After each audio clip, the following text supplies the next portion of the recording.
Grabe, napakaraming drama ang nangyari kahapon mga tol sa Senado. Pero wag muna yan ang pag-usapan natin. Eto matindi mga tol.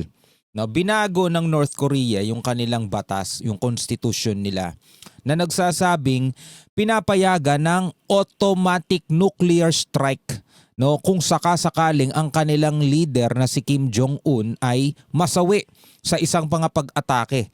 No, halimbawa mga kapatid, no, ang North Korea atakihin katulad nung nangyari dito sa Iran, no, namatay yung kanilang supreme leader. No, dito sa North Korea kung sakasakaling mangyari yan, masawi si Kim Jong-un, automatic mga tol, maglo-launch sila ng nuclear strike. So kung natatakot ang Amerika mga tol sa Iran na magkaroon ng nuclear, mukhang dapat ata din nilang katakutan etong North Korea na magkaroon din ng nuclear.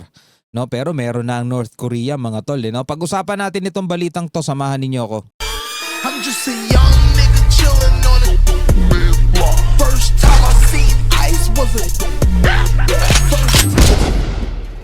So eto nga, mula rito sa first post, hindi to post ng kahit na ng kung sino-sino mga vlogger lang mga tol. Ito'y post mismo mula sa first post at mamaya papanoorin din natin yan mula naman dito sa Net25 News. Pero ito, basahin muna natin. Sabi rito, North Korea has reportedly amended its constitution to allow an automatic nuclear strike if leader Kim Jong-un is assassinated or if the country's nuclear command system comes under attack.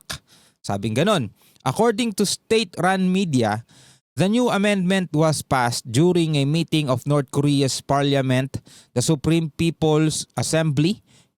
Kim described the move as a historic step to strengthen the country's defense capabilities. The amendment reportedly states that if hostile forces threaten the country's nuclear command structure, a nuclear strike would be launched, no, automatically and immediately. Naku po mga tol. Kung halimbawa, no, etong North Korea, alam naman natin tong sabik sa kaguluhan din 'to, no. Di natin alam mga tol kung ano ang lagi nilang gustong mangyari sa mundo eh. Kung sakasakali etong North Korea maghasik, for example lang naman, tapos napalaban sila. Siyempre, yung kanilang, halimbawa, yung kalaban nila, yung kanilang kalahi din na South Korea, mapalaban. Siyempre, South Korea mga tol, may mga yan. May mga sandatahan din yan at may mga kaalyado rin yan. For example, tirahin itong North Korea, masawi, ito si Kim Jong-un, automatic mga tol, maglo-launch sila ng nuclear strike.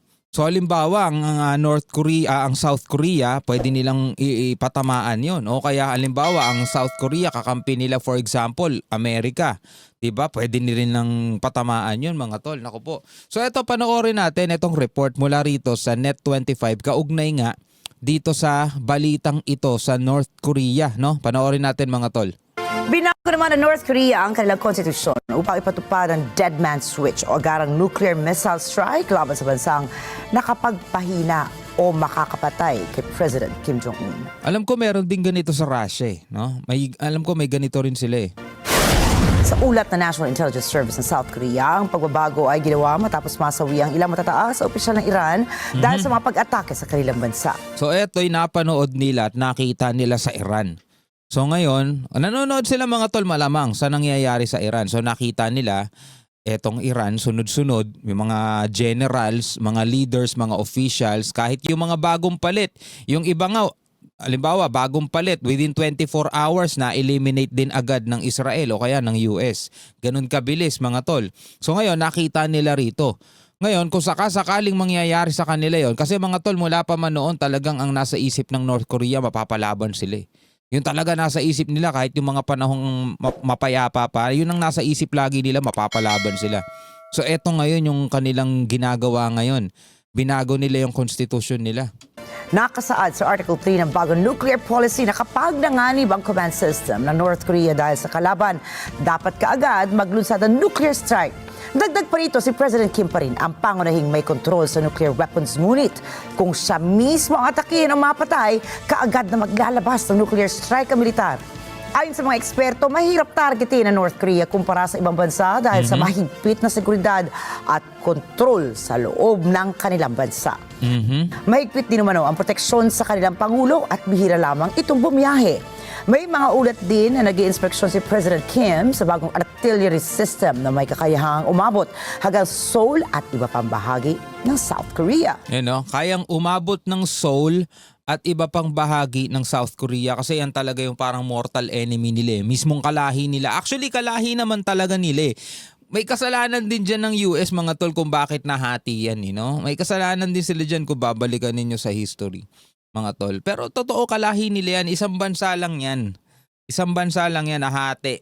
Yung isa naging komunista, yung isa naging may western vibes sila mga tol kaya naging sila. Kumbaga umunlad yung kanilang sibilisasyon habang napag-iwanan naman etong North Korea. Kung titingnan nyo nga dyan, iba ang panahon dyan, iba ang iba ang date, iba ang calendar na ginagamit nila dyan sa North Korea mga tol.